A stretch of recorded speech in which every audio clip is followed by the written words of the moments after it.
Evet, sevgili dostlarım hepinize merhaba. Ben Başkan 35. Öncelikle hepiniz kanalıma hoş geldiniz. Evet sevgili dostlarım, bu videomuzda herkesin çılgınlar gibi bahsettiği bu Metaverse olayı nedir ve Metaverse olayının ticari yaşamda kullanılabileceği alanları sizlerle birlikte burada değineceğiz. Ayrıca bu Metaverse'ün ileriki zamanlarda gençler üzerinde ne gibi etkiler yaratabileceği ile ilgili değişik bir video hazırladım. Ben başkalarının size sunduğu şekilde Metaverse'u sunmak değil, Metaverse'un gençler üzerinde veya çocuklar üzerinde ileriki dönemlerde ne gibi psikolojik sorunlar yaratabileceği ile ilgili bu video içerisinde biraz değineceğim. Evet, Metaverse gerçeği arttırılmış bir dünya. Gerçeklik dışında yaşayacağınız bir dünya olayı arkadaşlar. Yani bir gözlük takıyorsunuz. Sizi bu gözlük sayesinde bugün oynanan atıyorum bir Galatasaray Fenerbahçe maçını içeride izleme olanağı size sunuyor. Yani orada koltukta oturup siz de sanal alemde bu maçı izleyebiliyorsunuz. Veya günümüzde artık bu savaş oyunlara da yansıyacak. Bu savaş oyunları oynanırken sizin çocuğunuz da bu savaş içerisinde saatlerce vakit geçirecek. Tabi bu saatlerin geçmesiyle birlikte bu vücutta ve beyinde ne gibi bir hasarlar bırakabileceğini düşüncesini de sizlere buradan sunmak istiyorum arkadaşlar. Bu çocuk bu gerçeklikle hayatını geri kalan dönemlerinde nasıl idame ettirir? Günümüzde baktığımız zaman çocuklarımızın zaten ellerinden telefon düşmediğini hepimiz görüyoruz arkadaşlar. Özellikle bu salgın dönemlerinde eve kapanan çocukların internet üzerindeki yayınları devamlı izlediği ve saatlerce internet üzerinde vakit geçirdiğini düşünürseniz ilerleyen dönemlerde bu Metaverse denen gerçek sanal dışı bir gerçeklikte bir savaş oyunu içerisinde saatlerce vakit geçirmiş bir oyunun içerisinde bulunan çocuğun psikolojik durumunun ne gibi şekilleneceğini sizlere bırakıyorum. Geçmişte hatırlarsanız Çin'de bir çizgi film olayında 45 saniye ışıkların fazla verilmesinden kaynaklı olarak bu çizgi filmi seyreden çocuklar üzerinde sinir krizleri geçirilme olayları yaşanmıştı. Bu haberi dinleyen arkadaşlarım hatırlayacaktır mutlaka. Bu sanal gerçeklik olayında da bir korku filminin içerisinde yer aldığını düşünecek olursak bir çocuğun ilerleyen dönemlerde bu beyin içerisine yerleşmiş ve alttan verilmiş, duygusallaştırılmış olayların ileride çocuklarımızın psikolojisiyle nasıl oynanabileceğiyle ilgili bizlere ipuçlarını vermekte. O yüzden ben bu Metaverse arttırılmış gerçeklik olayına pek de sıcak bakmıyorum. Tabi bu yönden benim düşündüğüm yönden sizler de bu videoya ve Metaverse olayına ayrı bir şekilde bakarsanız bunun ileride ne gibi sorunlar yaratabileceğiyle ilgili bir fikre sizler de ulaşmış olacaksınızdır. Buna eminim. Eğer sizlerin de düşünceleri varsa bu video altına yorumlara bu şekilde sizler de kendi düşüncelerinizi eklersiniz. Ben çok memnun olurum arkadaşlar. Evet sevgili dostlarım, Dolar TL kuruna hemen geçelim. Dolar TL kurunda bizler için özellikle 3 Kasım'da biliyorsunuz FED toplantısı var. Ayrıca 3 Kasım'da bizlerin yani Merkez Bankamızın yapacağı enflasyon açıklaması da olacak. İkisinin bir araya gelmesiyle birlikte ve haftalık kapanışların da gelmesiyle birlikte Dolar TL kurunda beklentiler ne yönde olabilir? Bizler için kritik öneme sahip olan seviyeler hangi seviyelerden geçiyor?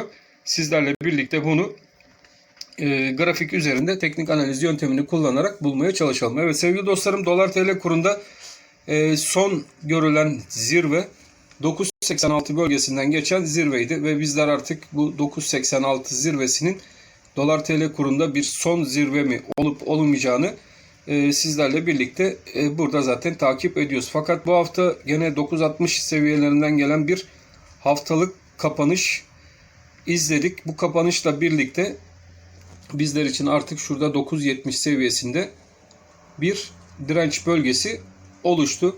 9.70 altında bizlerin izleyeceği bölge geçen hafta verdiğimiz 9.40'tı. Bu hafta itibariyle bu bölgemizde bir 5 kuruş artışla 9.45 seviyesine doğru çekmiş olduk. Artık bizler için Dolar TL kurunda 9.45 önemli bir seviye ve bu 9.45 seviyesini stop olarak da kullanabileceğimiz bir bölge.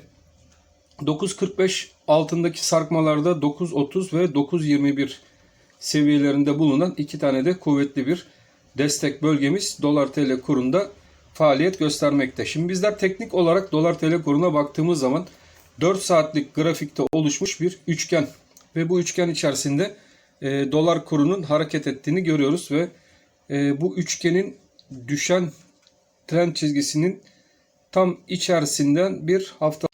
Bu bölge içerisinde bizler için al veya sat tahmininde bulunmak oldukça zor. O yüzden bizler sizlerle birlikte bu hafta itibariyle arkadaşlar bu üçgen içerisindeki hareketlerin nasıl gelişebileceği ile ilgili takipte bulunacağız. Bu üçgen içerisindeki hareketin 9.45 ve 9.70 bantları arasında gelişme olasılığı yüksek. 4 saatlik bantta gene dolar TL kurunu incelediğimiz zaman gene bu hafta itibariyle 9.60 üzerindeki kalışlar dolar TL kuru için önemli kapanışlar olacak ve yukarı yönlü hareketlerin devam edebilmesi için bu 9.60 seviyesi üzerinde kalışlar önemli olacaktır arkadaşlar. O yüzden dolar TL kurunda 9.60 seviyesi 4 saatlik bantta dikkatli bir şekilde takip edilmesi gereken bant aralığı olarak dikkat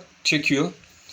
9.60 üzerinde dolar TL kurunda herhangi bir kapanış görülmemesi halinde aşağıda gene hareketlerin 9.45 seviyesine kadar dolar TL kurunda sarkması beklenebilir. Sizlerle birlikte biz de bu 9.45 seviyesini takipte kalacağız arkadaşlar. O yüzden dolar TL kuru takip eden arkadaşlar 9.45 seviyesinden geçen destek bölgesini sıkı bir şekilde takipte kalsınlar.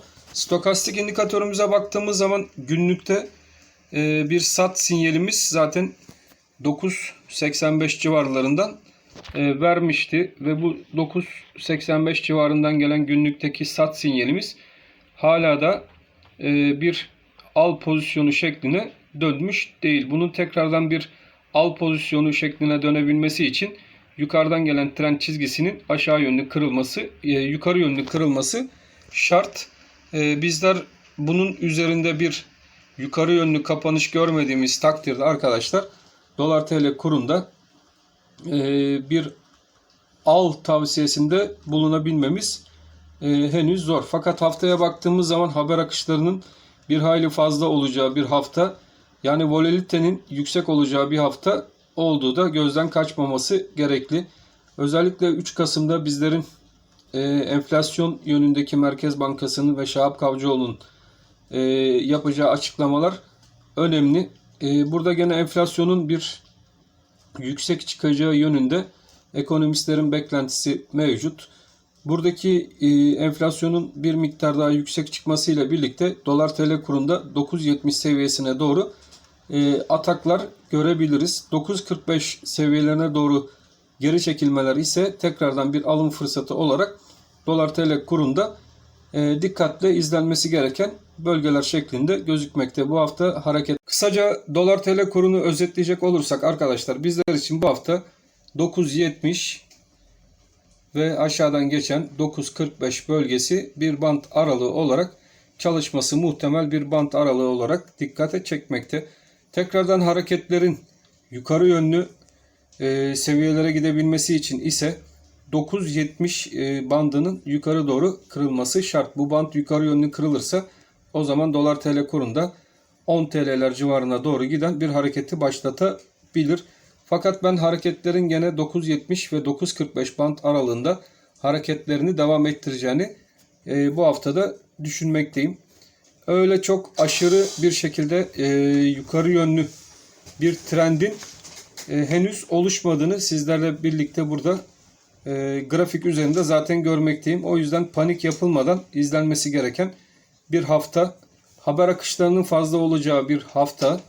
Fed'in özellikle yapacağı açıklamalar esnasında arkadaşlar sizlerin dikkat etmesi gereken en önemli husus, dolar yatırımcısının dikkat etmesi gereken en önemli husus Fed'in ağzından çıkacak faiz arttırımının ne zaman başlayacağına ilgili cümleler olması lazım. Eğer bununla ilgili bir cümle ağızlarından, Fed'in ağızlarından çıkarsa bizler de işte o zaman dolar TL kurunda yukarı yönlü sert hareketler bekleyebiliriz.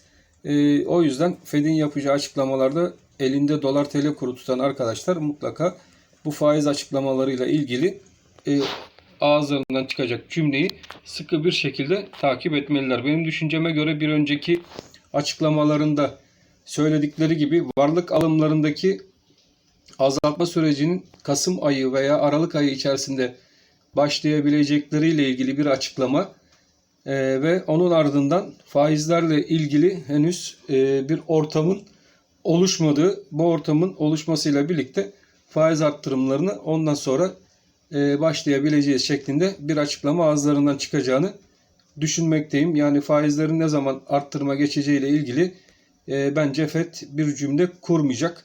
O yüzden çok dikkatli olunması gereken bir hafta, özellikle dolar TL elinde tutan yatırımcıların dikkatle izlemesi gereken bir hafta ve 9.45 önemli bir seviye.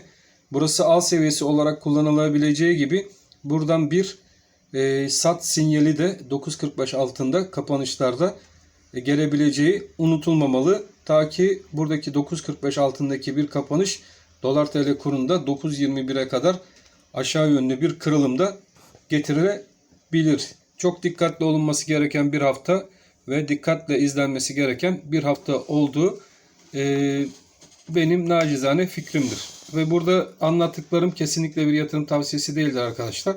Sadece sizlere bilgi amaçlı yaptığım paylaşımlarımdır. Ben hepinizi çok seviyorum. Hepiniz Allah'a emanet olun. Hoşça kalın arkadaşlar.